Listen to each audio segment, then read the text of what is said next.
आज की कहानी की शुरुआत होगी जहाँ पे वीर को लगता है कि रानी उससे झूठ क्यों बोल रही है। वो कॉलेज नहीं गई थी और उससे कह रही है वो कॉलेज गई थी। तभी रानी वहाँ से जाने लगती है, लेकिन अचानक से उसके दिमाग में एक बात आती है और कहती है डॉक्टर साहब आपको एक बात मैं बताना भूल गई। तभी वीर कहता है क्या हुआ रानी बताइए। तभी रानी बताती डॉक्टर साहब 2 दिन से तो मैं कॉलेज ही नहीं गई हूँ अपने प्रोजेक्ट के चक्कर में, और ये बात तो मैं बिल्कुल ही भूल गई आपको बताना। तभी वीर कहता रानी मैं भी यही बात सोचकर परेशान हो रहा था कि आप मुझसे झूठ क्यों बोल रही। तभी कहता थैंक यू रानी, आपने मुझे बता दी, अब मेरी जो डाउट थी वो क्लियर हो गई। तभी यहाँ पे रानी को मन ही मन बहुत बुरा लगता है कि वो डॉक्टर साहब से झूठ बोल रही है। तभी देखेंगे यहाँ से प्रीत जा रही होती है ऑटो को लेके। तभी रानी मन ही मन कहती है कि अच्छा मैंने प्रीत को देख लिया, नहीं तो डॉक्टर साहब को पता चल जाता। लेकिन इस तरह से डॉक्टर साहब से झूठ बोलना मुझे बिल्कुल भी अच्छा नहीं लग रहा है। यहाँ पे विजया बैठकर पेपर पढ़ रही होती। तभी वहाँ सूरज कहता माँ एक बात बोलूँ, मैं राधिका के साथ ना आज खाना खाने जाना चाहता हूँ। तभी वो मना करती है, कहती राधिका इस बात के लिए मानेगी। तभी गुस्से में आ जाता है और बहुत ज़्यादा गुस्सा करने लगता है। तो उसे समझाती है और कहती है ठीक है मेरे लाडले साहब, मैं राधिका से बात करूंगी, वो तुम्हारे साथ खाना खाने के लिए ज़रूर जाएगी, और उसे मना लेती है। यहाँ रानी बैठकर राशन लिख रही होती है। घर में सबकी अपनी अपनी फरमाइश होती है, वो सब कुछ लिख रही होती है। तभी वहाँ पे कजरी कहती है कि क्या इन लोगों को पता है इसकी प्राइस कितनी, कभी ये लोग मार्केट गए हैं ये सामान खरीदने के लिए, बस ये लोग लिखाए जा रहा है। तभी रानी कहती मुझे नहीं लगता इतने बजट में ये सारा सामान आने वाला है। तभी रानी कहती कजरी हम दोनों अपने अपना सामान को कट कर देते हैं ताकि कुछ तो आ जाए। तभी रानी मन ही मन सोचती कब तक ये पैसों की तंगी पता नहीं चलती रहेगी। यहाँ घर में सूरज आराम से ड्राइंग बना रहा होता रानी की, और उसे अपने सीने से लगा लिया होता। तब इसकी माँ आती है, सोचती है शादीशुदा राधिका में पता नहीं इसने क्या देख लिया जो उसके ऊपर एकदम पागल हो गया। चल इसे मनाती हूँ, राधिका खाने के लिए आएगी क्या मुझे नहीं लगता, लेकिन मैं इसे मना कर तो देखती हूँ। तभी सेव काटती रहती है और अपने बेटे को खिला रही होती है, और बातों बात में बोलती बेटा तूने इस राधिका में क्या देख लिया। तभी बहुत गुस्से में आ जाता है, तो कहती बेटा तू परेशान मत हो। तभी कहता मुझे आज उसके साथ खाना खाने के लिए जाना, तू लेकर जा रही है ना। तभी कहती हाँ हाँ मैं तुम्हें लेकर जाऊंगी। यहाँ देखिए चंपा जयसिंह दोनों रोमांस कर रहे होते हैं, और तभी देखता है उसका फ़ोन नहीं है, तो नंदिनी से कहता है नंदिनी मेरा फ़ोन लेकर आओ। नंदिनी जैसे फ़ोन लेकर आती है, चंपा पैर फंसा देती है और नंदिनी गिर जाती है और उसका फ़ोन टूट जाता है। जयसिंह बहुत ज़्यादा गुस्से में आ जाता है और कहता है एक काम तुमसे ठीक से नहीं होता, ना खाना बनाना आता ना सफाई करना आता, देखो मेरा फ़ोन भी पूरा तोड़ दिया। तभी बताती है फ़ोन मैंने नहीं तोड़ा, ये चंपा ने।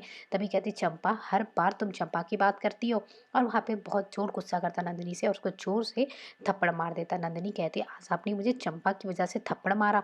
तभी कहता और नहीं करूँ तो क्या करूँ। तभी नंदिनी कहती अब मैं इस घर में और नहीं रुक सकती।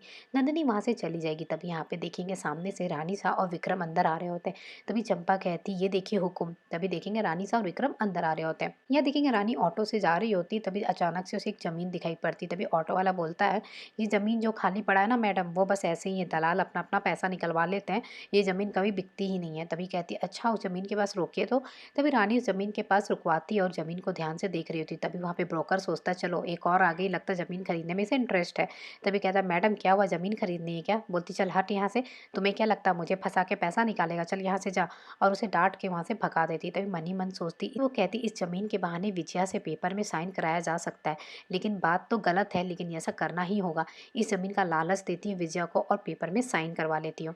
यहाँ देखेंगे जैसे रानी घर जाती है तो देखती विजया और सूरज दोनों बैठ के आराम से बात कर रहे थे हंस हंस के। तभी उसे लगता है ये अच्छा टाइम है, इन लोगों से बात कर लेती हूँ। जैसे रानी आती है तभी विजया बोलती क्या बात है बड़ी चमक रही है तुम। तभी यहाँ पे सूरज कहता है कि चलिए पढ़ाने के लिए। तभी वो कहती है हाँ हाँ तुम ऊपर जाओ और जाकर अपना कॉपी किताब निकालो, मैं अभी आ रही हूँ। तभी सूरज जाने लगता है तो देखेंगे यहाँ रानी उसे बात करने की कोशिश करती है और कहती एक बात बताऊँ, बहुत मज़े की बात है, बहुत अच्छा बात है, आपको बताऊँ। तभी यहाँ सूरज कहता है जल्दी आइए ना।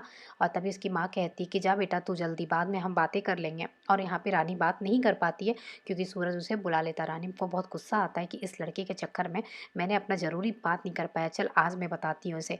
यहाँ देखेंगे कमरे में उसे बहुत सारा पढ़ने के लिए दे देती है और बहुत सारा सॉल्व करने के लिए देती है। यहाँ देखेंगे सूरज जल्दी जल्दी सारा सॉल्व कर रहा होता है।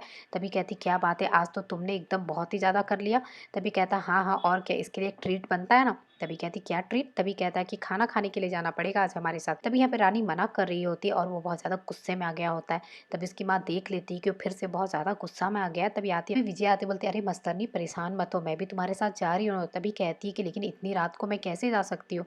वो बोलती मुझे पता है, मैं समझ रही हूँ तुम्हारी बात, रात में जाने के लिए थोड़ा सोचना पड़ता, लेकिन मैं भी तो हूँ ना तुम्हारे साथ, और तुम्हें भी तो मुझसे ज़रूरी बात करनी थी ना, चलो हम चलते हैं। और यहाँ पे रानी को मना लेती, रानी जाने लगती है। जैसे रानी जाने लगती है वीर बार बार उसे फ़ोन कर रहा होता है पर रानी फ़ोन नहीं उठाती है। तभी उसे लगता है कि अगर मैं फ़ोन नहीं उठाऊंगी तो डॉक्टर साहब क्या सोचेंगे। तभी उन लोगों से कहती कि मेरी घड़ी ऊपर रह गई है, मैं अभी लेकर आती हूँ। रानी ऊपर जाती है जल्दी से और वहाँ पे वीर का फ़ोन उठा देती है। तभी वहाँ पे वीर कहता है रानी क्या छुपा रही है आप मुझसे। रानी ये बात सुनती है बहुत ही ज़्यादा चौंक जाती है।